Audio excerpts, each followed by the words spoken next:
Attitude star అని నీకు పెట్టినందుకు ఎవరు పెట్టారు అసలు నీకు యాటిట్యూడ్ స్టార్ అని? అది మనం స్టేజ్ ఎక్కాము, నా బర్త్డే రోజు మా డాడీ ప్రెస్ మీట్ పెట్టారు. నేను 3 మూవీస్ సైన్ చేశా.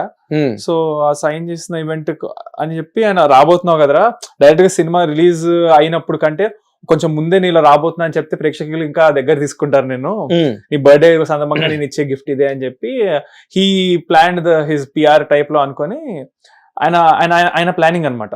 సో ఆ ఈవెంట్ లో నేను మా డాడీ ఆ సినిమానే అవ్వకుండా నన్ను చాలా బాగా చేస్తాడు, అది చేస్తాడు, అరే తర్వాత చెప్తారులే కదా రిలీజ్ అయినప్పుడు, మళ్ళీ ఇప్పుడే చెప్పాను. నాకు ఒక రకమైన ఫస్ట్ టైం స్టేజ్ ఎక్కున్నా కదా, షై ఫీలింగ్ ఉండింది, కొంచెం ఎంబారెస్మెంట్ ఉంది. ఎందుకంటే 30 కెమెరాలు ఉన్నాయి సార్ అక్కడ నా ముందు, అన్ని పెద్ద పెద్ద స్టాండ్లు వేసుకొని జనం ఉన్నారు, నా గురించి మాట్లాడుతున్నారు, మళ్ళా నా చదువు గురించి చెప్తున్నారు మా డాడీ, ఏం అర్థం కావట్లేదు. సో సరే ఓకే కామ్గా ఉండాలి, మంచి మాట్లాడాలని చెప్పి నేనేదో నా మైండ్ లో అటు ఇటు చూస్తుండే. దాన్ని అందరూ యాటిట్యూడ్ అనుకున్నారు.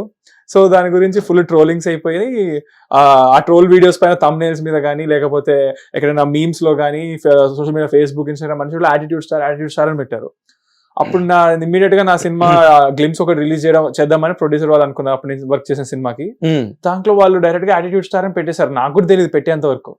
అది పెట్టి అంటే అప్లోడ్ చేసే ముందు నాకు పంపించారు ఫోన్లోకి, పెట్టి నాకు పంపిస్తే నేను చూసి సార్ ఇదేం సార్ యాటిట్యూడ్ స్టార్ అని పెట్టారు, ఇంకా ఇంట్రడ్యూసింగ్ అనే ఉంది కదా, అక్కడ ఇంట్రడ్యూసింగ్ యాటిట్యూడ్ స్టార్ అని పెట్టారు, ఎవరికి అలా ఉండదు కదా సార్ అంటే, కరెక్టే సార్, మీరు ఒకసారి గూగుల్లోకి వెళ్ళి యాటిట్యూడ్ స్టార్ అని కొట్టండి, ఎవరు వస్తున్నారో మీరు చెప్పండి, మీరు రాలేదు వేరే ఏదేదో చెత్త అంతా వస్తుందంటే అప్పుడు మేము పెట్టమని చెప్పి అన్నారు.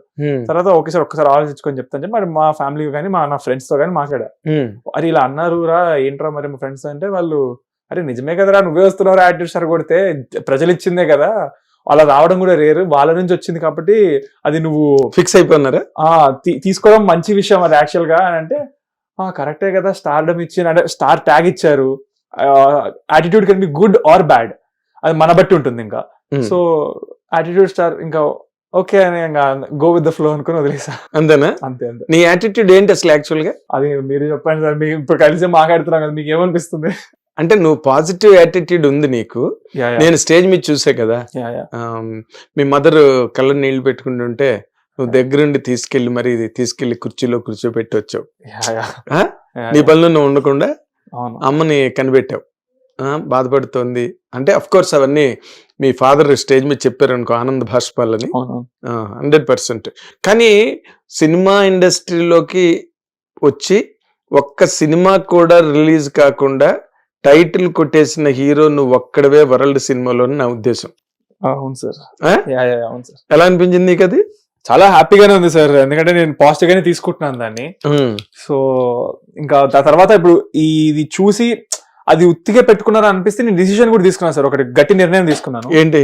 ఇప్పుడు ఈ సినిమా చూసిన తర్వాత ఎవరైతే ఆడియన్స్ నాకు ఇచ్చారో వాళ్ళకే నేను ఆ ట్యాగ్ కి అర్హుడు కాదు అని యునానిమస్ గా మనకు తెలిసిపోతుంది టాక్ సినిమాకి. సో దానికి అర్హుడు కాదంటే నెక్స్ట్ సినిమాలు నాకు ఆల్రెడీ రిలీజ్ ఉన్నాయి రెడీగా, పోస్ట్ ప్రొడక్షన్ జరుగుతున్నాయి. అవునంటే 2 సినిమాలు కంప్లీట్ అయిపోయినాయి. సో ఆ వాటిల్లో నేను వాళ్ళు వేద్దామని ఫిక్స్ అయి ఉన్నారు, అయినా కూడా నేను తీయించేస్తాను. ఎందుకంటే దానికి అర్హుడు కాదని ప్రజలు చెప్పిన తర్వాత మళ్ళా నేను పెట్టుకోకూడదని నేను ఈ నిర్ణయం నేను తీసుకున్నాను అనమాట. ముందే తీసేసుకున్నావు. అయ్యా ఓకే. అయితే అసలు నువ్వు నార్మల్ గా ఒక్క విషయం నేను అడుగుతాను, డైరెక్ట్ గా చెప్పు. నువ్వు బాగా కలివిడిగా మాట్లాడుతున్నావు కాబట్టి అడుగుతా. కలివిడి అంటే ఒక ఫ్రెండ్లీగా, ఒక రిలేటబిలిటీ అండ్ జావియల్ గా అడగండి సార్.